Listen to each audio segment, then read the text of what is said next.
do you believe in God? He said, yes. Oh, yeah? Sure. I said, but do you believe in the God of Moses? He said, yeah. Abraham? Yeah. What about David and Suleiman? He said, yeah. So when I meet this man, I'm impressed that he's believing these things, but I thought maybe he's just saying it. So I even asked him, what about Jesus? Because I thought maybe they're kind of... First I thought Muslims were like Hindus. That was first. And then when he said he believed in some of the things of the Bible, I said, okay, maybe they're like Jews. So that's when I said, yes, but what about Jesus? Do you believe in Jesus? And he said, yes. I said, okay, wait a minute. This is going to be easy. I can convert this guy. So I agreed that we're going to do business with him. And in fact, I took him immediately out to have tea together. We sit together, drink tea, talk a little while. And I start tearing the peach to him right away. I'm in the Bible. I got it right there. Flip it open. Genesis. Let's talk about Abraham. What do you know about Abraham? Abraham, he had 2 sons, you see, and blah, blah, blah, blah, blah. And I'm doing all the preaching to him. You imagine this? And he sat there. Okay. He's a graduate of Allah's heart. Like this. Get me? You know what I'm saying? Well, it happened that during Ramadan, some of his friends that he was staying with had to move their apartment around or something, and he was going to go stay in the masjid for itikaf in Ramadan. It's normal. We didn't understand. I thought he has nowhere to go, and I told my dad, this man has nowhere to go. And my dad said, no, he's got money. I said, no, he doesn't. Dad, I'm telling you, he has no place to go. I heard him say he's going to go live in the mosque. To a Christian, if you're going to live in the church, ooh, that's the worst. So I said, let me offer that he can stay at our place. And my dad said, no, you don't do that. That's not right.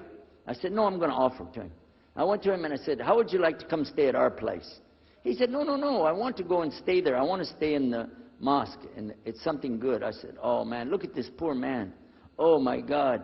He doesn't know, you know. He just... Oh, poor soul. Please come and stay in our house. And he said, no, I can't. I need to go stay with her. I said, look, I'm scratching his dignity. So I told him, listen, no. I want you to come and you can pay. You can pay money and stay with us. He said, how much? I said, $15 a week. Which in America is like nothing. $15 is nothing.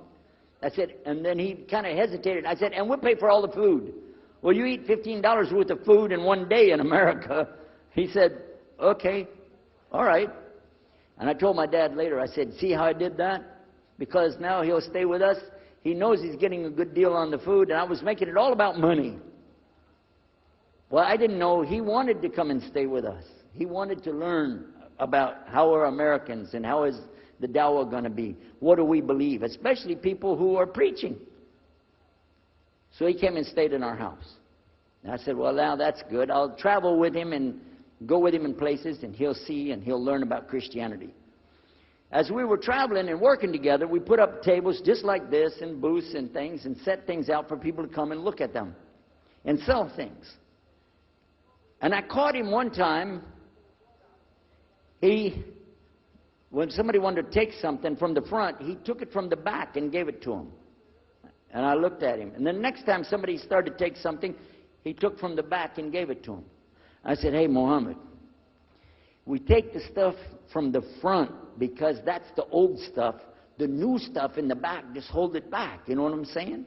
This is dated material. Get rid of the junk first. He said, no, I can't. In my religion, we can't sell something unless we give the people the best. I said, got me on that one. And I'm supposed to be telling him about a better deal. I said, okay, yeah, whatever. You're never going to make any money, though. But that's all right. Over a period of time, I came to learn a lot of things. Also about being humble. A lot. Because this man was obviously well-educated, very articulate, could really talk about a lot of subjects. In fact, I tried to debate with him about many things. But he was so wise and well educated that he could see what I was doing and he would take it easy and let me win every debate. I could win any debate with him if he wanted me to. But if he wanted me to lose, I was going to lose. This was how well he could handle it.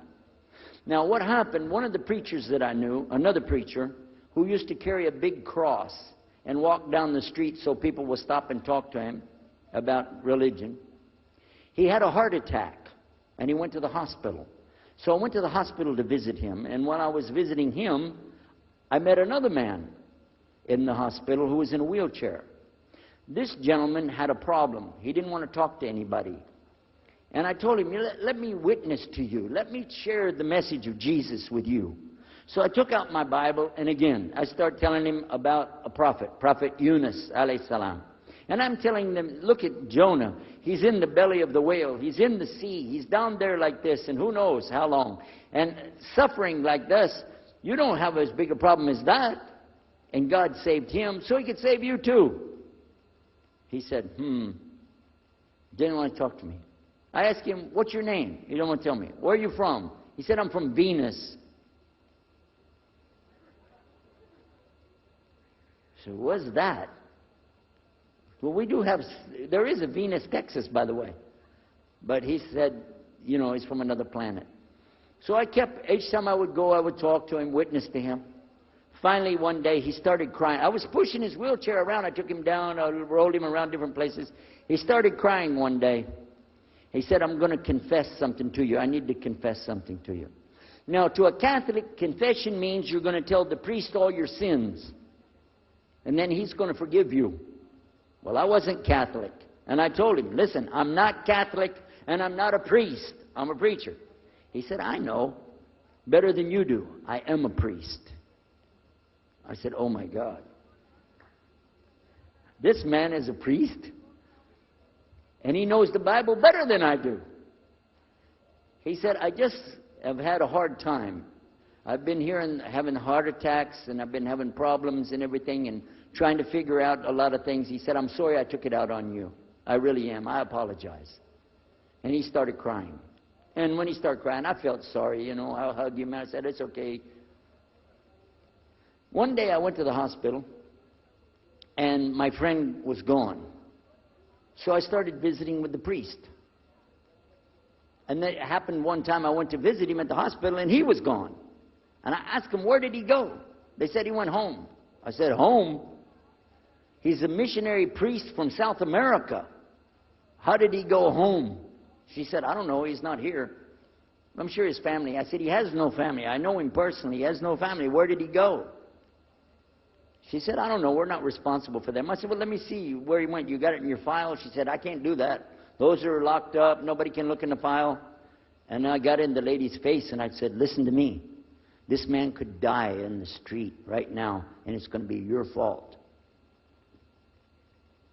And you're going to get sued because I'm going to sue you for him.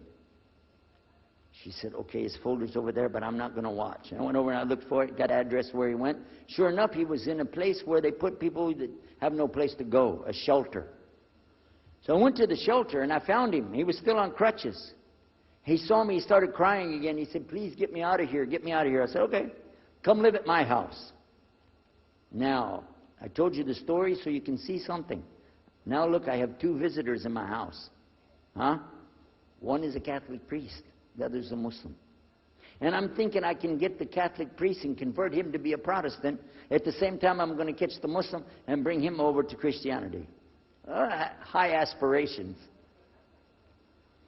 But it didn't work. Some strange things began to happen. We would sit around the table at night to discuss what is the Bible and what's the salvation. My father has a Bible. It's called King James Version of the Bible. Most of you probably heard about it, especially any students of Ahmadiyyat or Zakir Naik. You've heard about King James Version of the Bible. But I work out of a different one that I've had since 1953. It's called the Revised Standard Version. And it says in it, King James Version has grave mistakes.